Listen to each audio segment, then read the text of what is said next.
Hello students, आजचा जो topic आहे तो आहे सेट ऑपरेटर्स. हा सेट ऑपरेटर्स हा जो टॉपिक आहे तो आज आपल्याला स्टडी करायचा आहे. तुम्ही मॅथ्समध्ये सेट हा चॅप्टर स्टडी केला असेल, बघितला असेल. त्यामध्ये युनियन, युनियन ऑल, इंटरसेक्ट असे वेगवेगळ्या टाईपचे सेट तुम्ही बघितले असेल. तर मग आता ह्याच सेटला आपल्याला आपल्या डाटाबेससोबत आपल्याला आज यूज करायचा आहे, बघायचं आहे नक्की काय आहे ते. तर बघा, या सेटमध्ये जे टाईप्स आहेत, सेट ऑपरेटर्स आहेत, त्यामध्ये टोटली 4 टाईपचे सेट आहे. त्यामध्ये फर्स्ट आहे युनियन, सेकंड आहे युनियन ऑल, थर्ड आहे इंटरसेक्ट आणि फोर्थ आहे मायनस. तर आता जो युनियन जो फर्स्ट टाईप आहे बघा युनियन, तर हा युनियन टाईप कशासाठी असतो, तर ज्यावेळेस आपण युनियन करतो आता युनियन करण्यासाठी आपल्याला 2 टेबल किंवा 3 टेबलची आवश्यकता असते.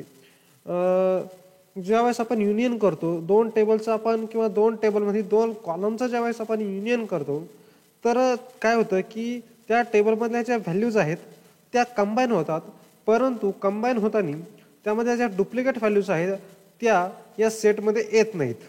ठीक आहे, कंबाईन होतात व्हॅल्यू, पण जर डुप्लिकेट व्हॅल्यूज असतील तर त्या डुप्लिकेट व्हॅल्यू युनियनमध्ये येत नाहीत. फक्त ज्या काय एकच टाईम ज्याला डिस्टिंक्ट व्हॅल्यू आपण असं म्हणतो, त्या डिस्टिंक्ट व्हॅल्यू युनियन सेटमध्ये येत असतात. त्यानंतर सेकंड जो टाईप आहे तो आहे युनियन ऑल. या युनियन ऑलमध्ये काय होत असतं की 2 टेबलच्या 2 कॉलममधील व्हॅल्यू ह्या कंबाईन होत असतात आणि ज्या काय डुप्लिकेट व्हॅल्यूज आहेत त्या पण यामध्ये येत असतात. जसं की युनियनमध्ये डिस्टिंक्ट व्हॅल्यूज असतात फक्त, तसं या युनियन ऑलमध्ये नाही आहेत. युनियन ऑलमध्ये सर्वच्या सर्व व्हॅल्यूज कंबाईन होऊन आपल्याला भेटत असतात. त्यानंतर नेक्स्ट जो टाईप आहे तो आहे इंटरसेक्ट.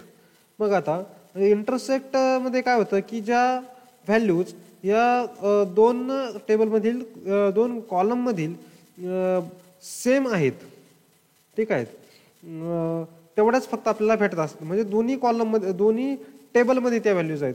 सपोज 10 ही व्हॅल्यू आहे, 10 ही फर्स्ट टेबलच्या कॉलममध्ये आहे आणि सेकंड टेबलच्या पण कॉलममध्ये आहे, तर अशाच व्हॅल्यू आपल्याला इंटरसेक्टमध्ये भेटत असतात. आणि मायनसमध्ये काय होतं की ज्या व्हॅल्यू फक्त मायनस म्हणजे आपण एका टेबलमधून दुसऱ्या टेबलमध्ये ज्या काय व्हॅल्यूज मायनस करतो, त्यानंतर ज्या डुप्लिकेट व्हॅल्यू नसतील अशा ज्या काय व्हॅल्यूज आहेत त्या व्हॅल्यूज आपल्याला मायनसमध्ये भेटत असतात. असं आहे मायनस. असे 4 सेट ऑपरेटर्स आहेत. तर आपल्याला आज ते 1 बाय 1 बघायचे. तर युनियनमध्ये बघा काय होतं, आपल्याला ज्यावेळेस युनियन करायचं असतं 2 टेबलमधील 2 कॉलमचं, तर आपल्याला क्वेरी कशा प्रकारे डिझाईन करायची आहे बघा. तर सिलेक्ट, त्यानंतर कॉलम नेम, नंतर जो टेबल आहे आपला फर्स्ट टेबल त्या टेबलचं नाव, select column name from table 1, union keyword वापरायचं आहे, select column name from table 2. म्हणजे ज्या 2 टेबलमधील ज्या 2 कॉलम्स आपल्याला युनियन करायचं आहे ते कन्सिडर करून ही क्वेरी आपल्याला अशा पद्धतीने राईट डाऊन करायची आहे. त्यानंतर आपण याचं एक एक्झाम्पल बघू. बघा, या ठिकाणी आपल्याकडे 2 टेबल आहेत. बघा, इथं 2 टेबल आहेत. एम्प्लॉय नावाचा एक टेबल आहे ज्यामध्ये कॉलम्स आहेत employee number, name, department, salary आणि डिपार्टमेंट नंबर. त्यानंतर दुसरा एक टेबल आहे डिपार्टमेंट नावाचा, त्यामध्ये डिपार्टमेंट नंबर आहेत, डिपार्टमेंटचे नाव आहेत आणि त्यांचं लोकेशन या ठिकाणी घेतलेलं आहे आपण. तर आता आपण ही युनियनची क्वेरी जी आहे ती करू.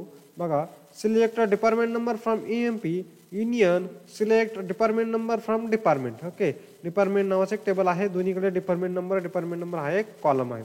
तर आता मी याचं युनियन केलं आहे, क्वेरी आपण रन करून बघू. बघा, युनियन केल्यानंतर काय झालं की जो फर्स्ट टेबल आहे आणि सेकंड टेबल आहे मध्ये आहे या दोन्हीमध्ये, आता बघा इथं तुम्ही जर व्हॅल्यूज बघितल्या 40, 10, 20, 10, 40, काही काही व्हॅल्यूज डबल आहेत, 60, 30, 50, इकडं पण आहेत 10 to 15. पण इकडे येताना बघा डुप्लिकेट व्हॅल्यूज आलेल्या नाही, ज्या काही डिस्टिंक्ट व्हॅल्यूज आहेत त्याच आल्या 10, 20, 30, 40, 50, 60. आपल्याला डिस्टिंक्ट व्हॅल्यूज युनियनमध्ये भेटलेल्या आहेत. ठीक आहे, अशा पद्धतीने तुम्ही युनियन करू शकता. त्यानंतर नेक्स्ट जो आहे तो आहे युनियन ऑल. युनियन ऑल काय करतो की सर्वच्या सर्व व्हॅल्यूज कंबाईन करतो. आपण union all he query execute करू. बघा, युनियन ऑल केल्यानंतर आपल्याला विथ डुप्लिकेट व्हॅल्यूज असा हा डिपार्टमेंट नंबर चा कॉलम जो आहे तो आपल्याला भेटला आहे. बघा इथं 40, 40, 40 म्हणजे दोन्हीच्या पूर्ण व्हॅल्यू काय झाल्या कंबाईन झालेल्या आहेत. असं युनियन आणि युनियन ऑल. त्यानंतर इंटरसेक्ट आणि मायनस तुम्ही अशाच पद्धतीने ते एक्झिक्यूट करू शकता.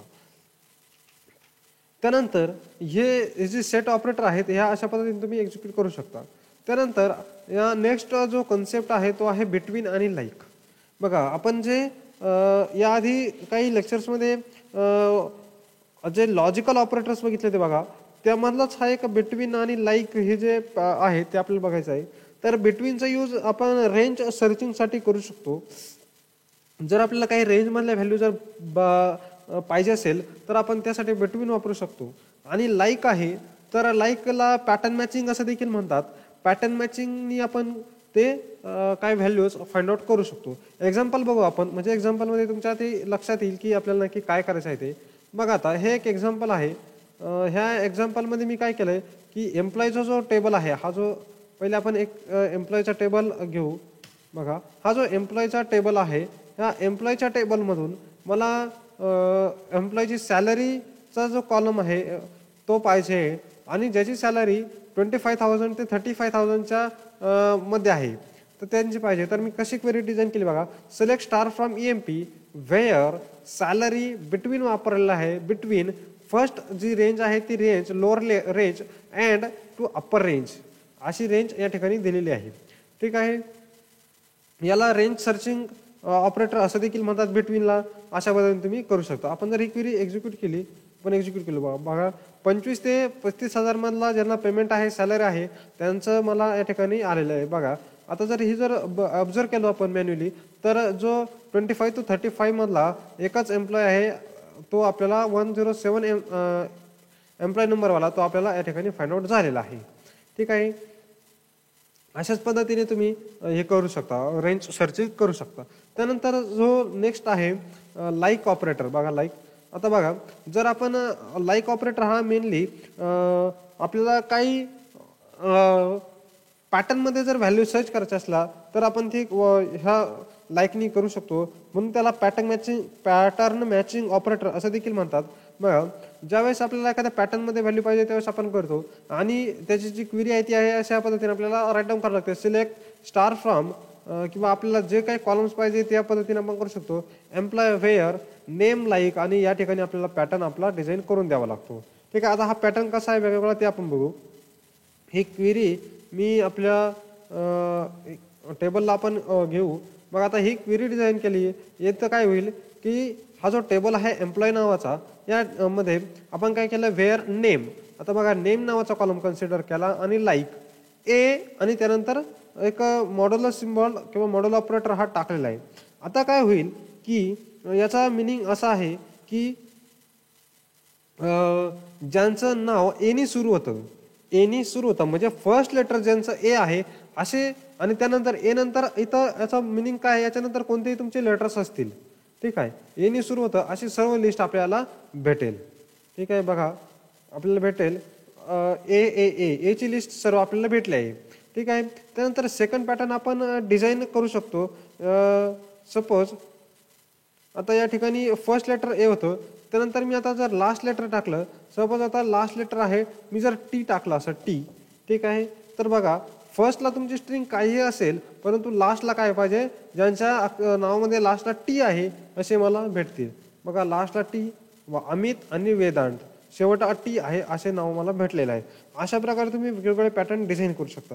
त्यानंतर जर मला असं पाहिजे की ज्यांच्या अक्षरामध्ये किंवा ज्यांच्या नावामध्ये एल लेटर आहे, सेकंड लेटर एल आहे असे जे मला पाहिजे तर मी पॅटर्न डिझाईन करणार त्याच्यासाठी. तर बघा पण असा एक पॅटर्न पण करू शकतो की या ठिकाणी आपण फर्स्ट जे कॅरेक्टर आहे ते घेतलं आहे आणि सपोज इथं मी टी ऐवजी यम केलं एम. ठीक आहे. यम टाकतो मी. बघा तर सेकंड कॅरेक्टर काय आहे यम, ज्याचं सेकंड कॅरेक्टर यम आहे असे मला भेटलेलं आहे. इथं वाईल्ड कार्ड आला म्हणतात. एक कॅरेक्टर जे एम असेल आणि सेकंड नंतर काही पण असेल अशा पद्धतीने काय करू शकता तुम्ही वेगवेगळे पॅटर्न डिझाईन करू शकता. आता जर ज्यांच्या नावामध्ये फक्त काहीतरी एक लेटर आहे एका नावावरून जर आपल्याला सर्च करायचं आहे तर आपण असं पण करू शकतो. जर सपोज आता मी या ठिकाणी केलं, इथं आय टाकतो मी आय, आणि आय टाकल्यानंतर बघा, म्हणजे याचा अर्थ असा असेल की याच्यामध्ये कुठेही नावामध्ये कुठेही आय असेल, याचा अर्थ असा आहे याच्या नावामध्ये कुठेही आय असेल असे मला सर्व भेटतील. बघा, अरे साक्षी, अमित, रवींद्र, सुनील, अनिल यांच्या नावामध्ये आय असे आहे असे मला सर्व भेटलेले आहेत. अशा प्रकारे तुम्ही काय करू शकता, वेगवेगळे पॅटर्न्स क्रिएट करू शकता. अशा पद्धतीने ह्या युनिटमधले सर्व पॉईंट्स कव्हर झालेले आहेत. सर्व हा युनिट नंबर 2 या ठिकाणी संपलेला आहे. ह्या पूर्ण युनिटमध्ये तुम्हाला जर काही अडचण असेल तर मला नक्कीच तुम्ही मेसेज करा, या व्हिडिओजवरती कमेंट करा, आणि याचे जे काय सर्व सिंटॅक्स आणि जे काय क्वेरीज होत्या त्याची जी ही फाईल आहे, ही फाईल तुम्हाला ह्या व्हिडिओच्या डिस्क्रिप्शनमध्ये याची लिंक तुम्हाला भेटेल. यामध्ये सर्व कमांड्स किंवा त्याचे सिंटॅक्स वगैरे तुम्हाला भेटतील. ठीक आहे. तर नक्की काय अडचण असेल तर मला नक्कीच मेसेज करा किंवा कमेंट करा. Okay, thank you.